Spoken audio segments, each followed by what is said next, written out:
Monday. It'll be, okay, the format, short answer, fill in the blanks. I'm really interested on this, on the comparative civilizations, and I'll be talking about that in a few seconds. You know, comparing European history, North American history, Chinese history, and Indian history. They have some interesting parallels. And I think that the problem was that there have been times when the sun has cooled down and warmed back up and cooled down again. The sun itself. The sun itself, yes, that might sound strange, but the climate goes up and down. I mean, yes, it goes up and it goes down. Yes, it's been a lot hotter than it is now, and it's been colder than it is now. And probably will continue to have these cycles. This is not politically correct for me to say that. Politically correct means that we have to all stop using burning gasoline and all go back to primitive ways in order to save the planet from thermal runaway. That's being politically correct. All right.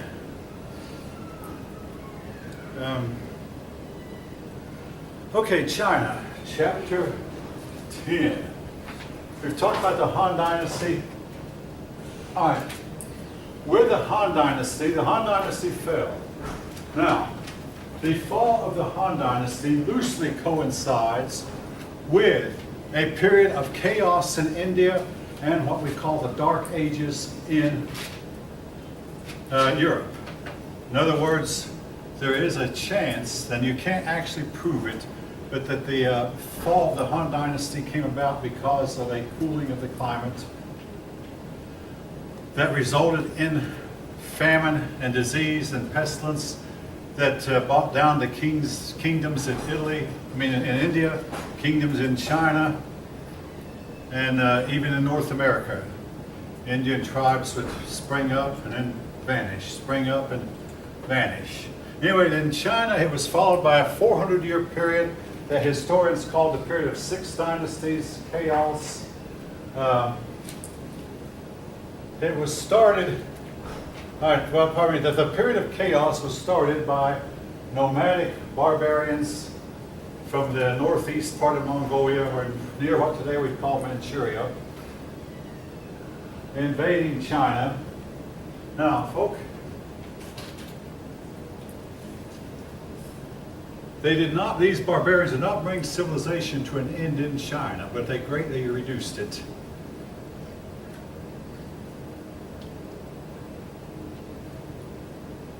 This is a hot issue right now. I mean, in November 5th, 2018, when a whole lot of outsiders start coming into your country, do you block them or do you let them in? I want to remind you, barbarians have been, they have destroyed, destroyed is not the right word, but they have altered and greatly reduced Chinese civilization at least 3 or 4 times in China's history, and maybe more than that if I do more history. But the era of what they call today the era of 6 dynasties was started by nomadic barbarians coming in, destroying the northern part of China. Because China is so big, South China was able to stay united for a while, but even they succumbed after a while. So China went through a period of chaos. After 400 years of chaos, the Sui dynasty, unified dynasty. Now the Sui dynasty was short-lived, maybe about 2 or 3 generations. The big thing that they did was build the Grand Canal, which still exists. The Grand Canal united the Yangtze and Yellow rivers, the 2 rivers in China that you should have learned their names by now. And there is a river right nearby called the Yellow River. But anyway, Yellow River and Yangtze were united, they were joined together by the Grand Canal. However, this dynasty proved to be tyrannical, and after about the 2nd or 3rd generation, that dynasty came to an end. The next dynasty to take over was the Tang.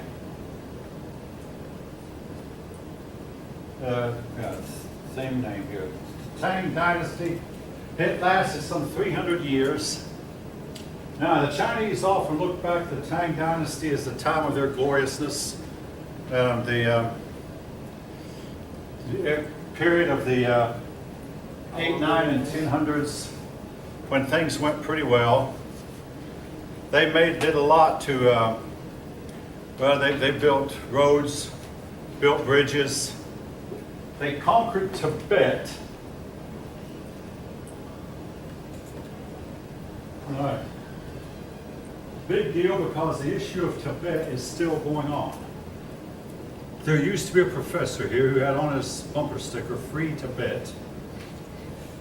The communists will not let Tibet go. Tibet is ruled by a man called the Dalai Lama. But Tibet is still under the control of China. Now, I have a little bit of a personal interest in Tibet, and when I was young, I used to read a lot of books about Mars. And in those days, they said the place on Earth that was most like Mars is Tibet, because Tibet is really high in elevation and the air is thin. Now they say the place most like Mars is the place that's close to the North Pole, because it's unlike Antarctica, which has 3 miles of ice. This place is near the North Pole, is dry and has very, very cold temperatures. But Tibet, and all right, folk, I'll tell you, one of my childhood heroes, a man named Dr. Strange, operated from Tibet. Some of you might know who I'm talking about. They made a movie about him that showed last year, November, in fact. Yeah, November. And I didn't see it. My daughter was telling me the Avengers movie, the most recent one, featured him a lot. Anyway, land of wizardry and magic, land of Tibet. All right. Anyway, the Tang Dynasty conquered Tibet, but, oh yeah, they made Korea pay tribute. In other words, they got Tibet, they forced Korea to pay tribute. Now, none of them ever conquered Japan, you understand. Japan remained independent. Japan copied some culture from the Chinese.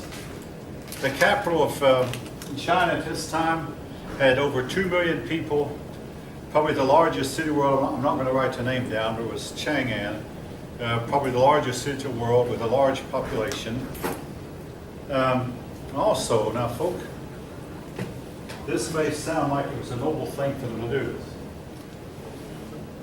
When you can do so, helping the poor is a very noble act, unless it's done by the government.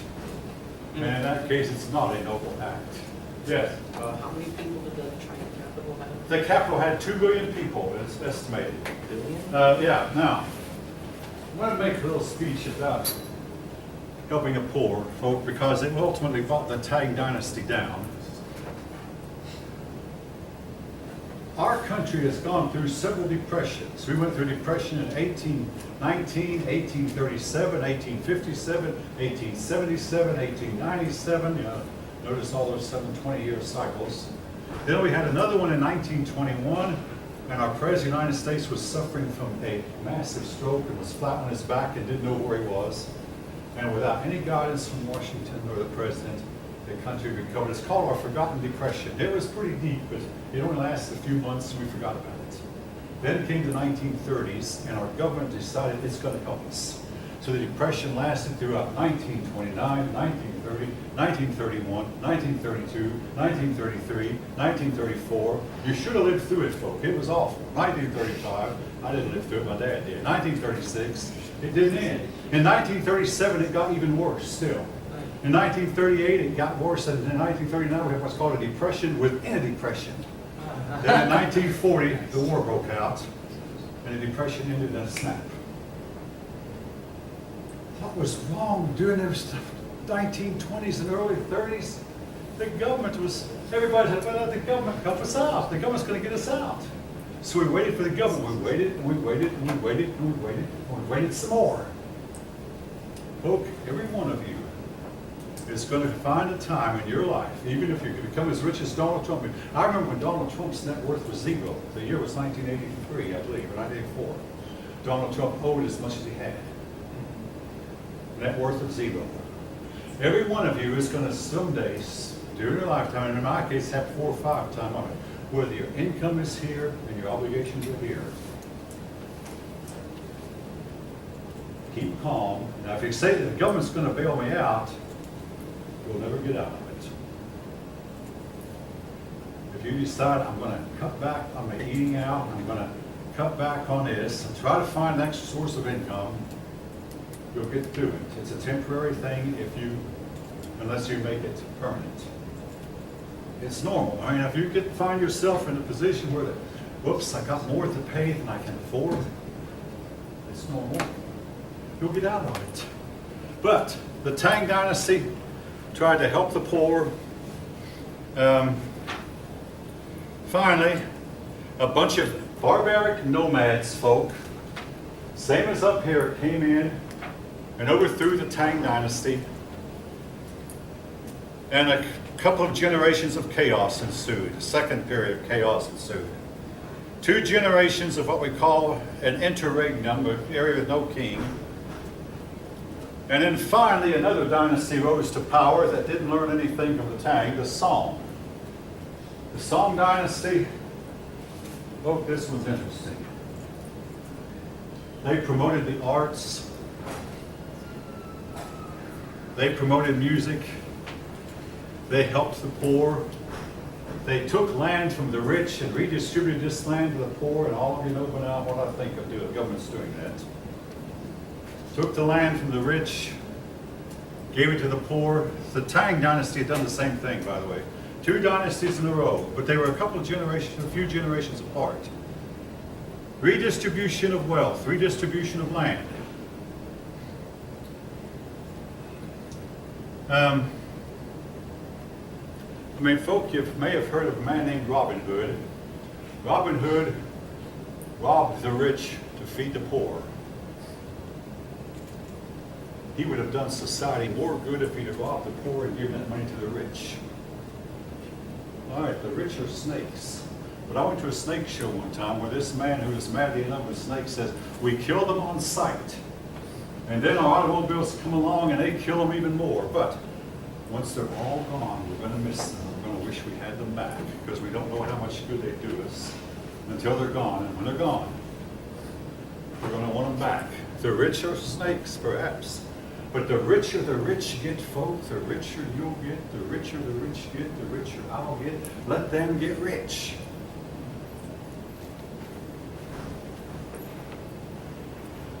We were talking this morning, some of the members this morning, about the graduated income tax, where the persons with low income pay a low rate of taxes, persons with a higher income pay a higher rate of taxes.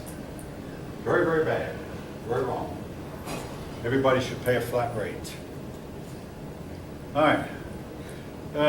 I'll leave that. Again, the reason I emphasize this, folks, is so much socialistic teaching is going around. And I heard a poll that 38% of Americans are socialistic. They need to study their history. It's been tried many a time in the past. Under the Song dynasty, China lost Tibet. Korea was taken away. Korea put itself away. Things, though, seemed to go well. They prospered, or seemed to prosper. But over the horizon, folk,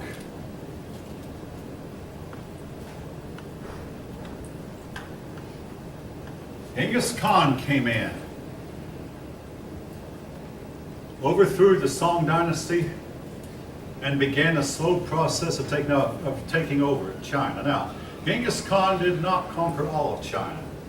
He broke through the wall. I mean, basically, he had his men march up and down the wall, and the Chinese were terrified, they put their army on the other side of the wall. But then, after several days of his marching, the Chinese got complacent, and they got to where they didn't follow the posting. Genghis Khan noticed a break in the gate. Noticed the gate that didn't have very many men guarding it, so he had his men break the gate. He got through the wall, and once inside, the Chinese couldn't stop him. Now, folk, you might remember me saying that, I consider Genghis Khan to be mostly uncivilized, and the people who followed the Mongolians uncivilized, taking on the civilized. Now, most of the time, when the uncivilized and civilized meet, the uncivilized win. Genghis Khan won this one, but there's something unique about this one. Genghis Khan did not win because the Chinese couples were not having babies. Genghis Khan was outnumbered by at least 10 or 20 to 1. So how did Genghis Khan win? Genghis Khan's men were extremely tough and extremely battle-hardened. Extremely. And he had them disciplined so that they all fought in squads of 10. Anyone who left a squad of 10 in battle was executed. You had to always know where your fellow squad people were. They were highly skilled. They were excellent horsemen, cavalrymen. But I do believe, I have had a pupil tell me, oh yeah, Genghis Khan was a great military leader. If the Chinese emperors had built up an army, I believe they could have whipped Genghis Khan. But the Chinese emperors believe, oh, we don't have to, we've got millions of people.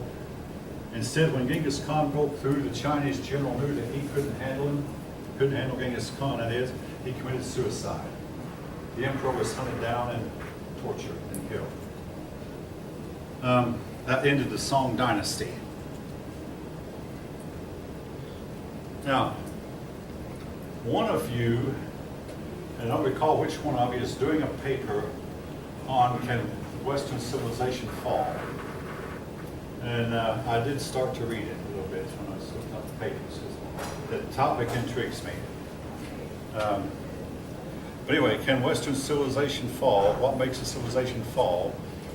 One thing is socialism, and another thing is a weak army, or not a realization that perhaps you don't need a strong army. Well, something else though, now I want to say about the Song dynasty's overthrow. Gunpowder. Gunpowder was invented by the Chinese, and the Chinese taught the Mongolians how to use it, and the Mongolians used it against the Chinese. Now, they didn't use guns, they hadn't developed the gun yet, or the cannon, but they used what we might today call grenades. They'd pack this gunpowder and throw it at the enemy, and it would set off. Gunpowder did a lot to help Genghis Khan win, and that's ironic. And again, are we today going to be defeated by weapons that we give to people who turn on us sometime down the road? The Chinese were. People who they didn't think could, I'll tell you this about Genghis Khan's army. When Genghis Khan decided to cross into the Muslim world, he had to cross the tall Himalayan mountains. His men survived by opening up a blood vein on their horses or mules or donkeys or whatever they had, sucking a little bit of blood out of them, the animals, closing the vein back up, waiting a few days, sucking some more blood out of them for nourishment. This was how his army got across, and when they got them across, the Muslim world was not able to stand up to them. Yes? How would they seal the? What's that?